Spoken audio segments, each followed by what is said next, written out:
Hello, everyone. Welcome. My name is Martyna Broda. I'm a coach, I'm a trainer, educator, writer. I work for Active Strategy. And today we're meeting around the topic of crisis, leadership, and emotional intelligence. So thank you for being here. Thank you for listening. We have about 1 hour, and I hope this 1 hour will help you somehow to deal with the situations that all concerns us at the present moment. And the plan is to talk about 4 main areas. And the first thing I would like to start with is the question, what to start with. And I truly believe this question is about me, that I have to start with myself. I've been cooperating with different companies around the topic of mental resilience and healthy coaching habits and management during the time of crisis for the last 3 years more intensely than before. So this topic really resonates with me, and I'm glad that you're here, that you're interested in it.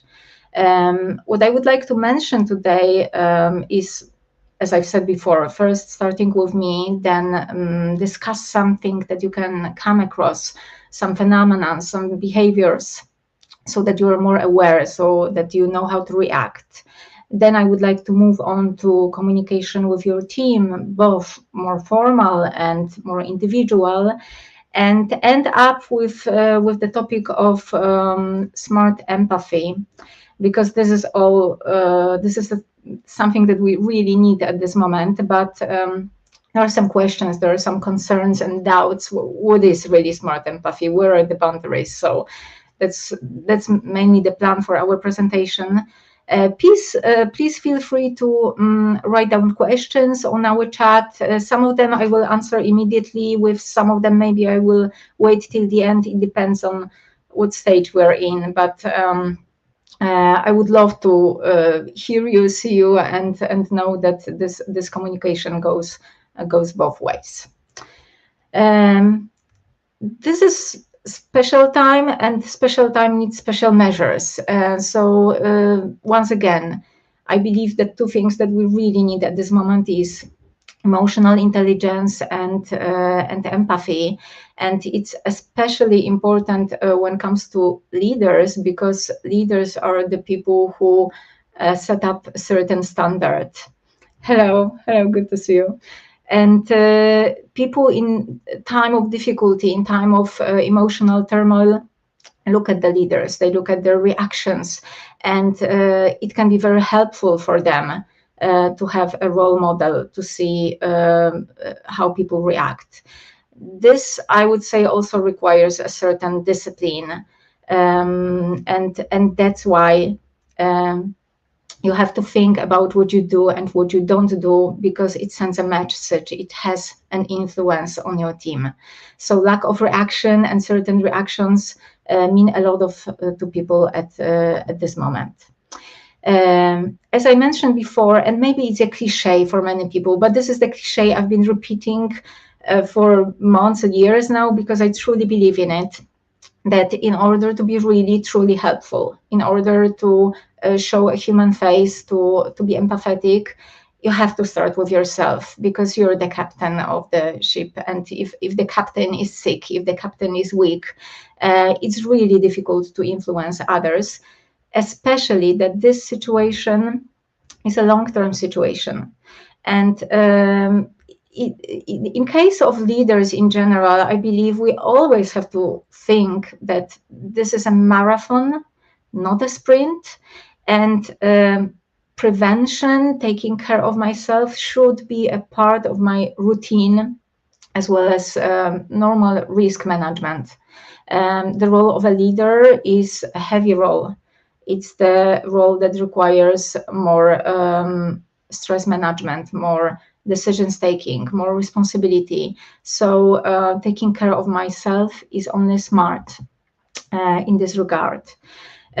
People are now still under a lot of tension, and that causes adrenaline. The adrenaline stimulates our reactions, helps us to gather energy.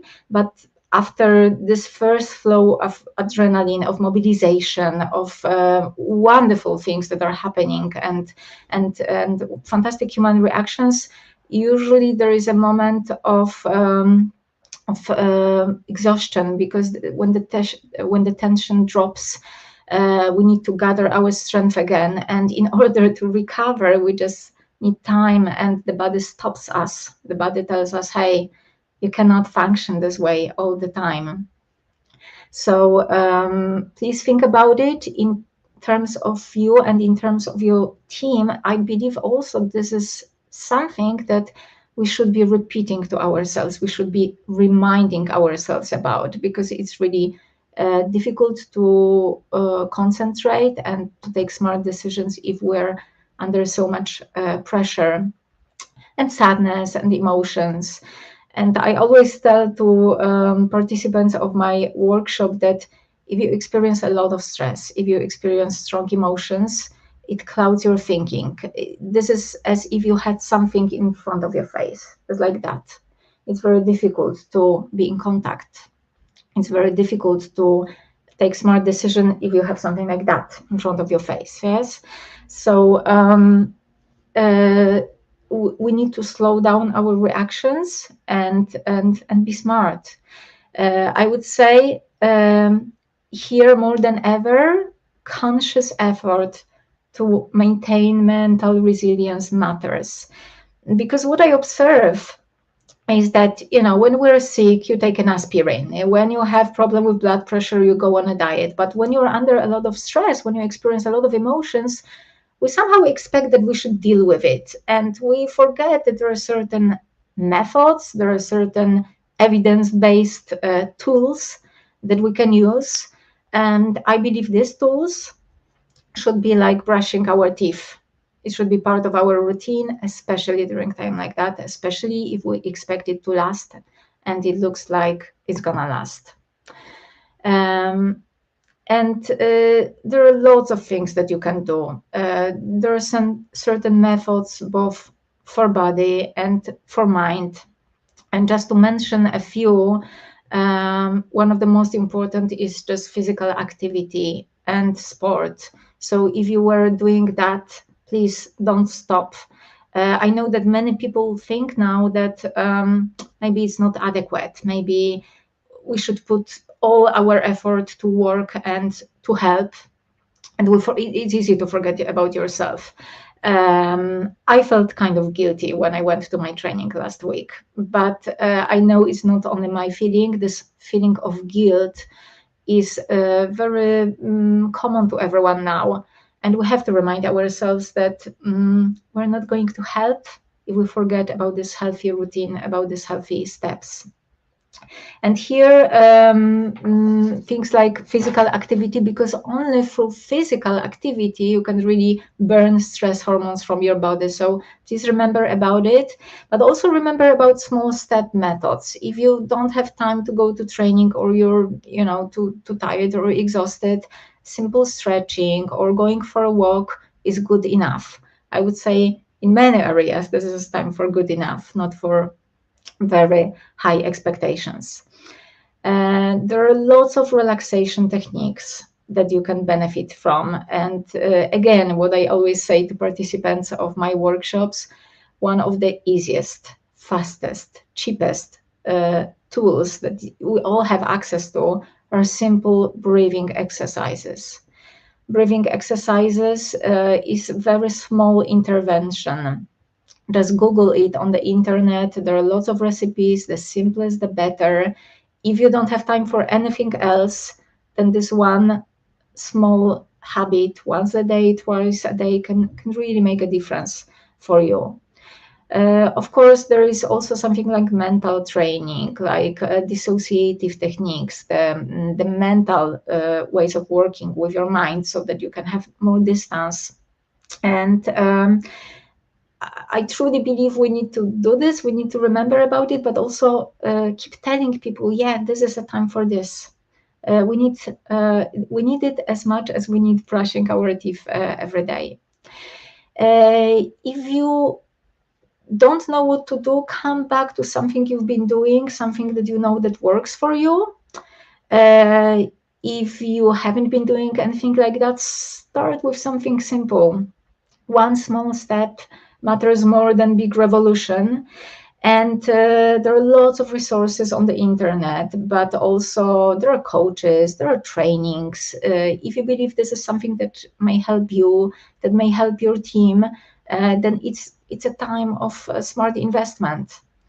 I've been cooperating with one manager recently, very experienced manager, for many years working on high positions. About 5 years ago, when he was on contract in Germany, he started to experience a lot of stress, anxiety in most surprising moments. He was self-confident, very proactive, very successful man, and it was a shock for him. He didn't know that something like that may happen to him, that he may be scared to answer questions during the meeting that had never happened to him before. But he was smart enough to do something with it, because of course that hit into his self-confidence. But he started to work with a coach. He developed certain methods of how to manage stress that accumulated over many years. And it took him about a month to take care of that. But when we have meetings right now, he tells me, Martyna, this is a part of my routine. I know already what it means to experience crisis, and healthy prevention is just so much better than dealing with already existing crisis. So teach your team that, talk about it, do it yourself, and ask specialists to help you if you don't have an idea of how to do this. So once again, continue or come back to well-known methods, or start a conscious new thing, small step approach. Breathing exercise is an intervention of about 2 minutes, but it really makes a difference, especially if you do it before going to sleep, because the quality of sleep really also influences how you function during a day. If I was to leave you with one thing, my choice is Jacobson training, because this is the kind of training which is really evidence-based. That there's been lots of research on benefits of Jacobson training. You can just put in YouTube this title, and there it is. It's ready. And also, this is the kind of training that they teach in army, in special forces. And if they teach something in army, believe me, it works. And one more thing. Extremely important for your mental health is news hygiene. I'm also very tempted to look every moment at what's going on, what's happening.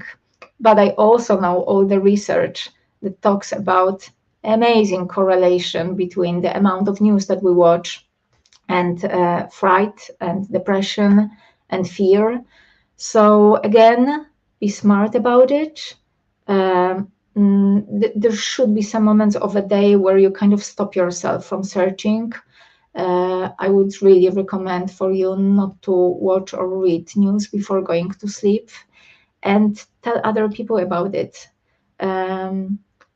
If we are to help, if we are to function in the most effective way possible, this is not something that is going to help us checking what's going on, I don't know, 10 times a day. Jacobson training and limit watching news. If you were to remember just this from this part, please just take it seriously. One of my role models, the man who works a lot with stress, with relaxation technique, once told me about the metaphor that I really remember. A typical leader, a typical hardworking manager is like a professional sports player. It's the same. It's a very similar amount of energy, because mental energy also uses a lot of our body resources. And when you think about professional sports player, is the kind of person who usually has a dietist and a masseur and the whole team of people who takes care only of her or him, so that this person can give the best performance. And when you think about a typical manager, I don't see a group of masseurs or dietists jumping around to make his life or her life more comfortable. So definitely, this is something that we have to take care of ourselves. It's very difficult to manage others if you don't manage yourself. So finishing thought, no more about it. The second topic that I would like to move to is make you more aware of different things that you may come across now, because being aware allows us to choose better reactions and be more tolerant. People will react to the situations in many different ways. There are many different reactions that you may come across, and I would like to name some of them. Well, first reaction is anger, is anxiety. I don't know about you, but I've noticed for the last 2 weeks I've been a little bit more edgy. My skin is thinner. I more easily get irritated, but just because I also experience and feel this tension. And this can go a long way. So it's easier for people to get involved into conflict sometimes, or they may be very sensitive about things that they weren't sensitive about. I truly think that switching on more tolerance and empathy is something that can help us all, because sometimes this is not about this conflict, this is not about this problem, but this is about the whole thing which is affecting us. So anger, yes, being more sensitive. For many people, it's a lot of sadness, it's a lot of fear, especially sensitive people. And people who in the past experienced some traumas or some difficult times, which is true for many people who were dealing with health problems during the pandemic times. So this kind of people, the situation may cause waking up these reactions again. Some people may completely withdraw. Yes, there may be more silent. They may avoid contact more than they would in a normal situation. So again, reaching out to them, checking if everything is okay. Just because somebody is not mentioning something or not talking about it doesn't mean that it's fine. Of course, their defense system may work in many different ways, because for some people it would be denial and acting as if nothing happened. And please don't be shocked with that. We react in different ways. We don't know what stands behind it. We don't know what's the situation of particular person. So the most important thing is not be tolerant if somebody's reaction is different than yours. Some people really got into action and they started helping right away, and I'm so proud of them, and this is something I really look up to. But it doesn't mean that these people are better than people who are slowly organizing systematic help. So we react with a different pace, with a different style. But I would be very careful about validating it, that something is better than others. We're different. Fortunately, we're different, and this situation, this dramatic historic situation, requires people with different styles, with the different capabilities and ways of acting. Please really don't feel guilty if you see different style of reactions around you. Take your time, think about it, choose your way of helping, choose your way of adapting, because we will need it in the long term. Another phenomenon I want to mention, I've already talked about it, is this feeling of guilt. Many people feel guilty. I also experienced that feeling when I was watching movie with my kids, or the news about war came to me when I was on holiday. And I was glad that I'm just coming back from this holiday, because probably it would be difficult for me to go on holiday at this moment. On the other hand, it's a privilege that we still have, that we may go to work, watch movies, go on holiday. It doesn't cross out the fact that we are helping. It has to go along. And what I observe is that many people in different conversations are excusing themselves. Yesterday, when I was finishing training, I met a friend who was telling me, I go to theater today, but this is the something I organized months ago. And I said, hey, you don't have to explain yourself. It's okay. And just repeating that to people, that you may act, you may help in a different way. You don't have to feel guilty about anything, because it's not you who caused the problem, yes? And just talking about it and making people aware that we all experience it already helps. People may also feel guilty about getting involved in projects at work or something that they've been doing already. So again, I would say that requires reminding them that taking care of our economic safety, concentrating on our work, is actually the good thing that we can do for ours and for others. We all will need stable income, business, money, because this way we can help. And concentrating and doing our work the best we can is something good for all of us. It's good to remind people about it. The last phenomenon that I want to mention is this feeling of exhaustion that people may experience and lack of concentration. And this is also something that I observed in me, but I also see it in others. It's maybe more difficult for some people to choose priorities, to really concentrate. There are some days that people may feel really tired because of intensity of emotions, especially if they don't do anything about them. So just be prepared for all these different reaction as a leader, as a manager, as a HR specialist, and make sure that you are more tolerant, more understanding, because your reaction really matters here. And I would say that just slowing down your reactions is a good tip. Frankl, a psychiatrist who survived the Nazi camp, said that between the stimuli and reaction, there is a space. And in this space lies our humanity, lies our emotional intelligence, lies our freedom. So definitely slowing reaction between what I see and I may not understand, and slowing this time between the stimuli and my reaction is something that may be beneficial for all of us. Asking yourself more questions, observing,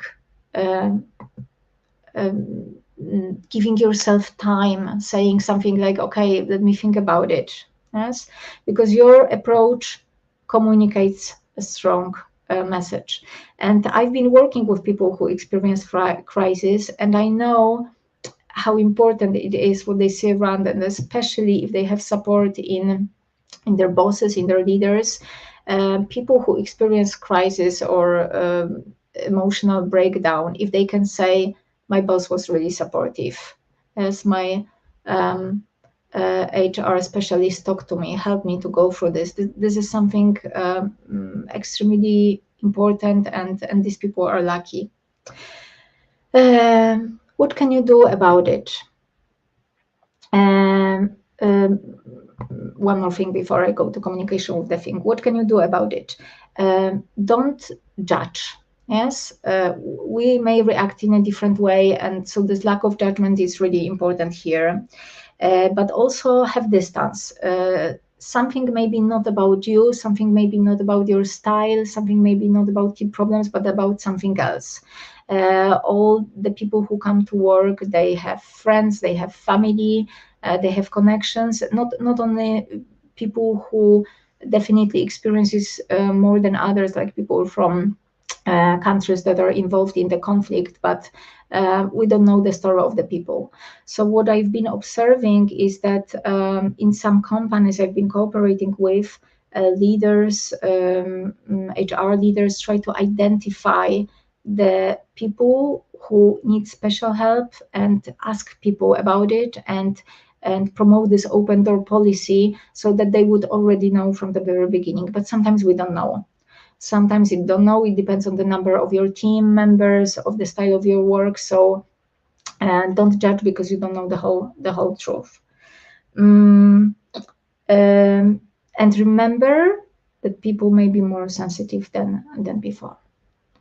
Okay, let me move to the next topic.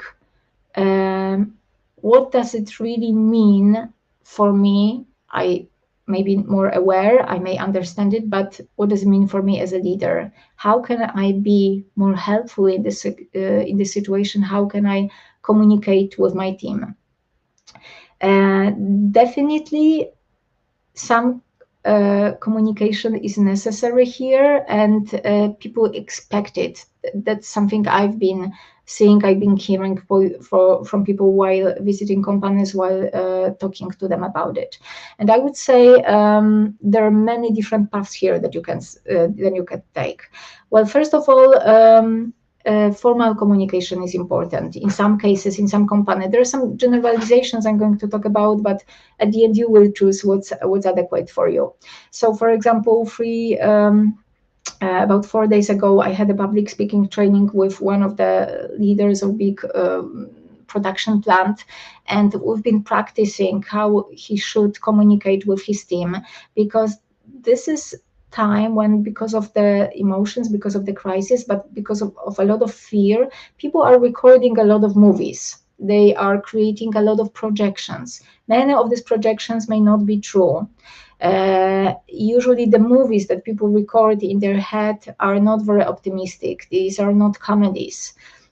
Our brain has this tendency to focus on the negative, just because it was important for our survival. And people may worry about clients, about business, about economic situations, about many things. So I had this training, and the leader of this production plant that I'm mentioning decided to go to people, talk more often about them in public, communicate about what's going on, how does it affect the production, what's the long-term plan, what's the short-term plan. But it was all very, and that's great that it was all fact-based and it was very objective. But at the end of this speech, I asked him, what do you do about it?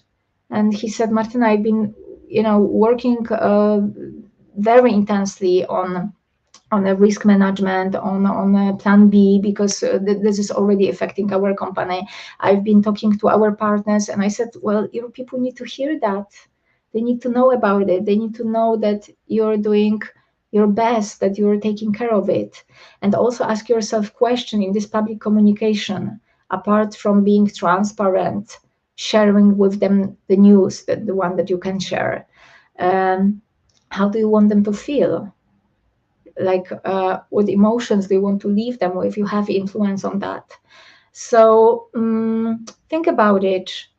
Maybe there is a group of workers that you usually don't talk about, but now maybe they would love to see your face. They would like to hear from you. They would like to know what you're doing, what the management is doing, and also what does it mean for your company. When the war started, I immediately had a message from my boss from Active Strategy. Well, first of all, about the fact that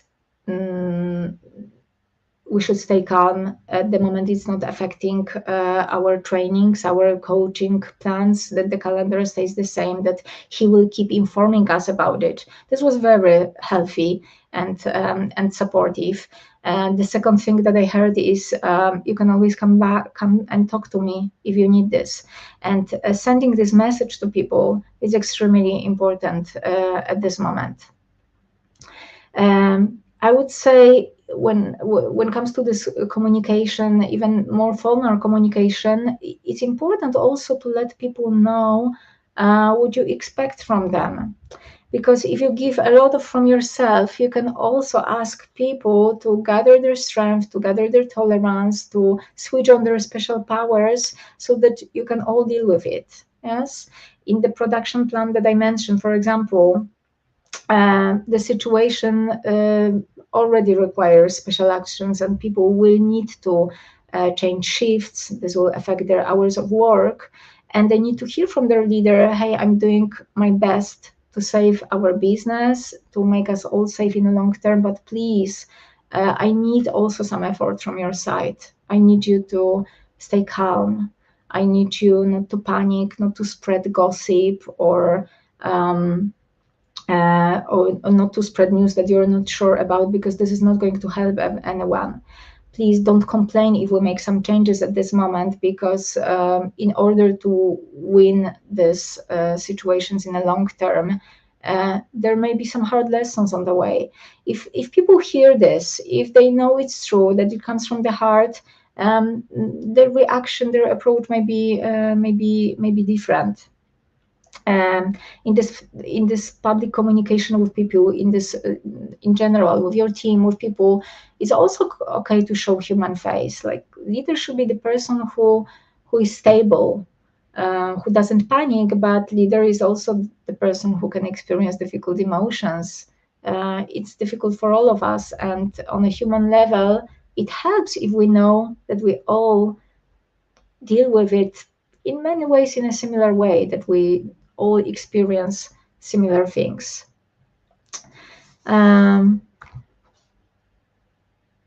Expectations, don't forget about them. Think what you expect from yourself. Tell people what you give them, but also tell them what you expect from them. And I would say these expectations are especially important when it comes to crisis. Tell people that you're one team. If in your team there are people of origin of countries that are involved in the conflict, remind them that we were a team before, we are a team now, and you have to be very careful and very sensitive towards each other, because our real strength, I truly believe that our real strength at this moment of time is our integration, unity, is our empathy. This is how we can win, and reminding people about it, telling them that I will not tolerate certain things. I will not tolerate personal attacks at work. I expect you to help each other. I expect you to solve problems, to react more consciously, more calmly. It doesn't guarantee success, but this communication matters, and I believe it makes sense. I've been talking about this more formal communication when you go to team, when you speak to them, kind of managerial expose.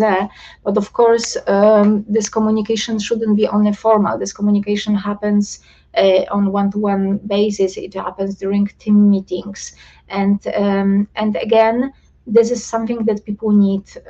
All of my trainings that I had for the last 2 weeks, apart from the topics which were more relevant or less relevant for people, all the team members said it was important for them to meet, to talk, to exchange some ideas, to share how they feel.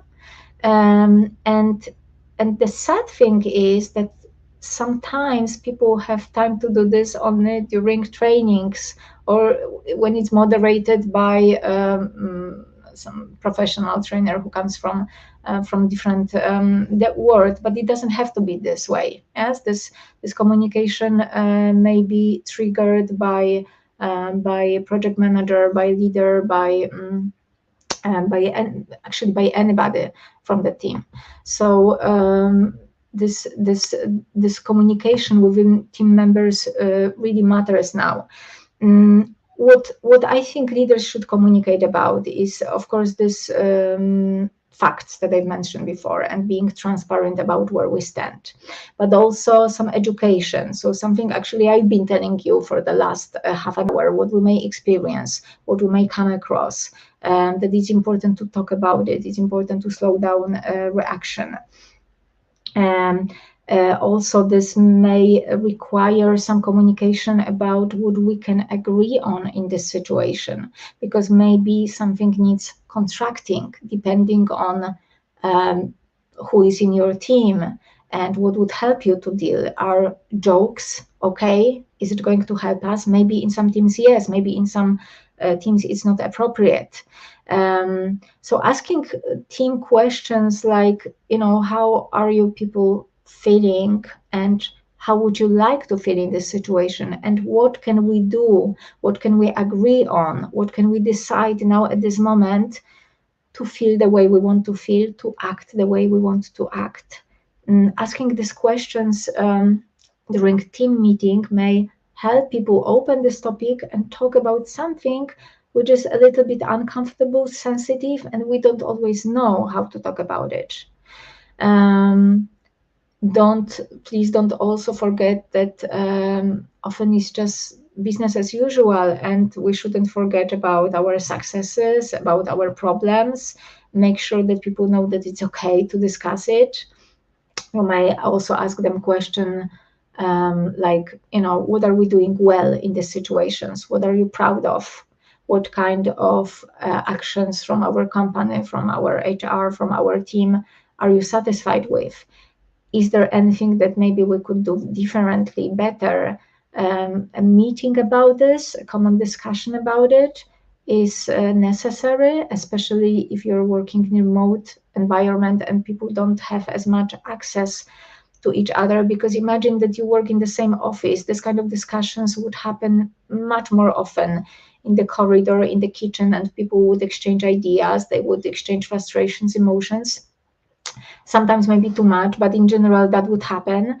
And I believe leaders should create opportunities, should create situations in which this is possible. Sometimes you really need to moderate it if you want it to happen. Also checking, probing what's the situations in your team. I would say it's more required than before. So companies do it in a different ways. Sometimes they just talk to individuals, they ask during meetings, sometimes they send anonymous surveys to kind of check, to kind of see if the team doesn't need a special measures, if what are the morale, where we stand. Asking the questions and not getting the answer is better than not asking. This topic of communication, of course, has a lot of to do with empathy, and that's why I would like to move to this last topic of what does it mean really to be healthy, empathetic, and helpful in this moment. What are the boundaries? Because when I work with leaders, this is one of the concerns that they often raise, that they don't know what's appropriate in business circle. They don't know where are the boundaries. Some of them tell me, Martyna, I'm just not very empathetic. I'm goal-oriented, action-oriented. I can't just sit with somebody and cry. And I always think you don't have to, because empathy has different levels. And first of all, this is something that you can learn to do.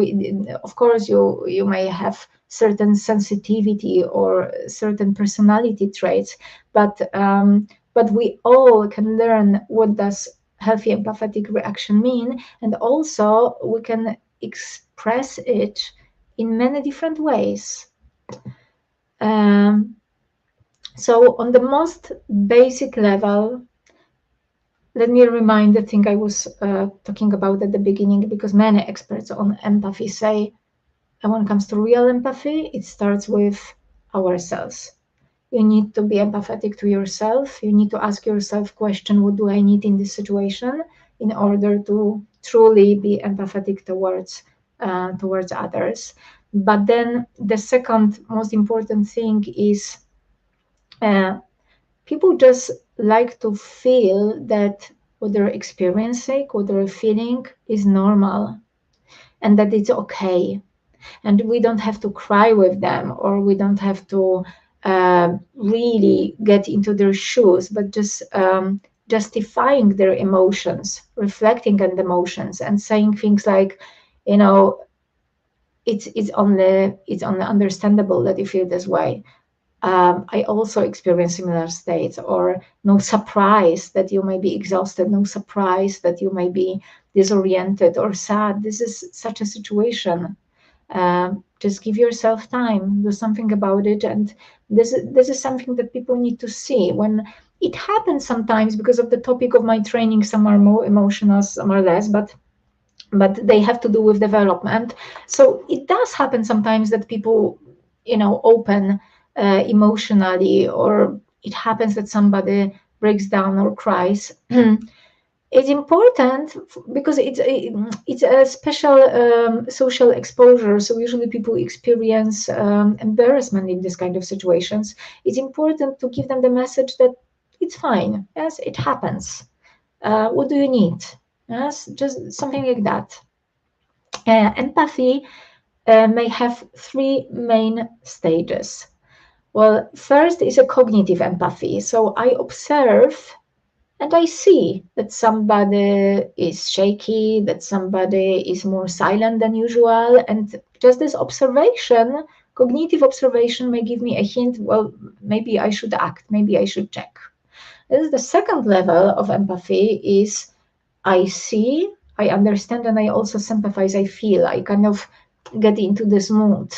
You're sad, and I feel sad that you're sad, and I may express it. Yes, it makes me really, sad to hear this. I'm sorry that you're experiencing something like that. And there is a third level of empathy when I see, I feel, and I want to be with you. And I want to sit with you and tap you on the shoulder, or help you go through this. But you don't always have to be on the third level, and especially at work, it's not even always possible. So remember that there are different levels, and you can be empathetic on different levels, and it's okay. And you can also come back to someone. You can also say something like, I see there's something is going on. If you need my help, please let me know, and let me come back to you later after my meeting, after my negotiations, because I want to check on you. So you can kind of contract yourself that you will talk about something, that you will come back to something. Mm, what I hear also from leaders is that if they ask a question, if they show that they see that something is going on, then if the person shares their pain or their problems, they will not know what to do with it. And you don't have to know what to do with it. Just because you're interested doesn't mean that you have to solve these problems. But by being interested, you're already showing support. By being understanding, but justifying these emotions, you're already helping. And first of all, it's not the role of the true empathetic partner or true empathetic leader to come up with solutions, because we have to solve our problems. And please don't come up with solutions. Don't tell people, what you should do is this or that. Just notice, justify, reflect emotions, say, yes, I understand that you may feel this way, that you may experience this. And then ask, is there anything I can do? Like, how can I help you? For many people, just being able to share and having this understanding is enough. We are all eager to help very much right now, and this is a wonderful thing, but we need to also stop ourselves and ask, what is it that you need? We deal with different people. We have a tendency to generalize. People who come to our country from Ukraine, they have different economic situations, they have different professional situations. Let's just not put them in one bag. Don't treat them as our poor, helpless neighbors. Ask them what they need. Sometimes maybe they need more, sometimes less. And again, what I hear from leaders is, what if somebody asks me for something that I cannot give? Then you will just say that this is not something I can do. What I can do is this or that.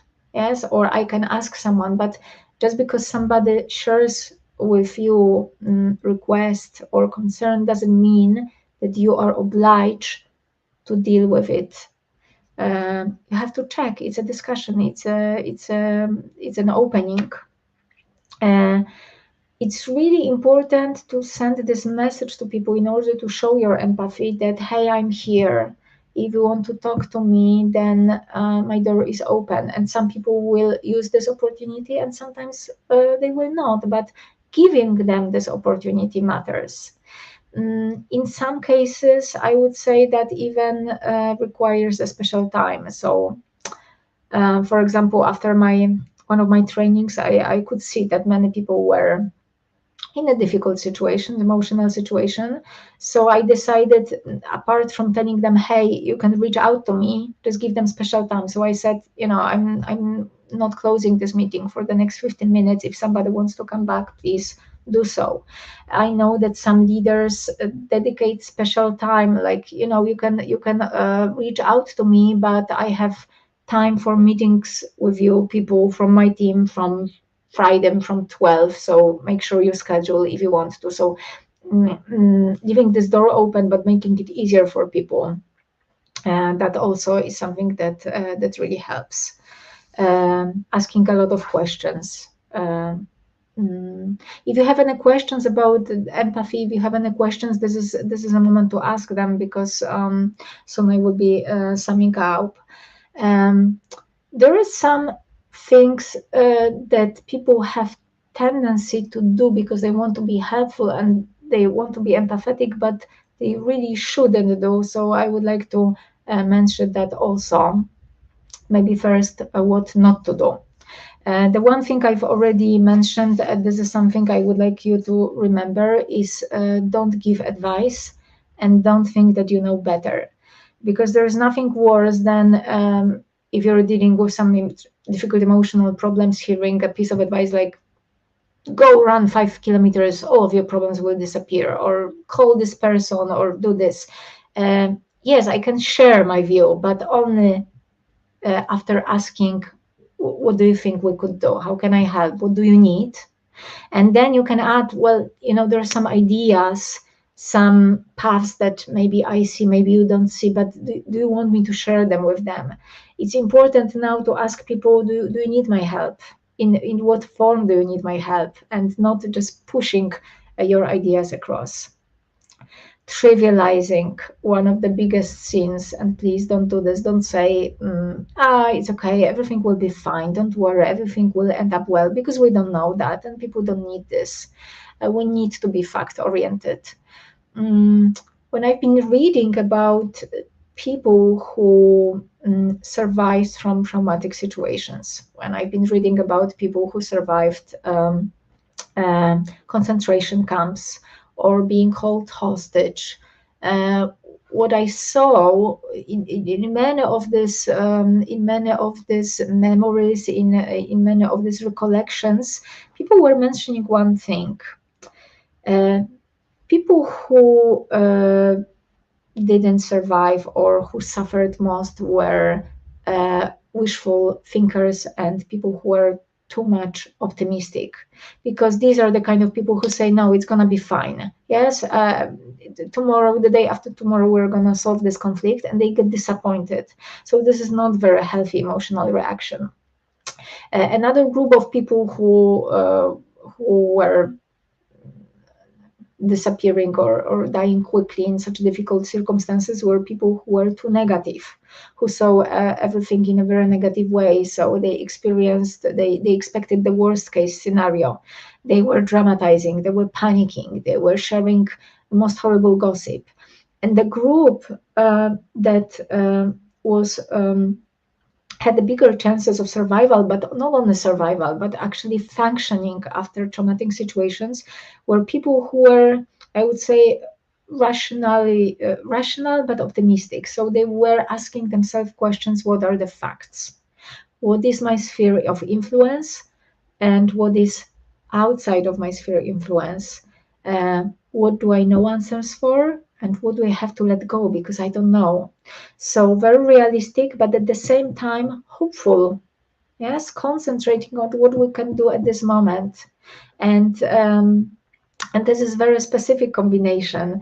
This is the approach that I think about it every day, because I decided to, during this difficult time, I decided to set intention for myself every day in the morning, just trying to be the best version, whatever it means for myself for the certain day, and do the best what I know is my skill, is my advantage to the world.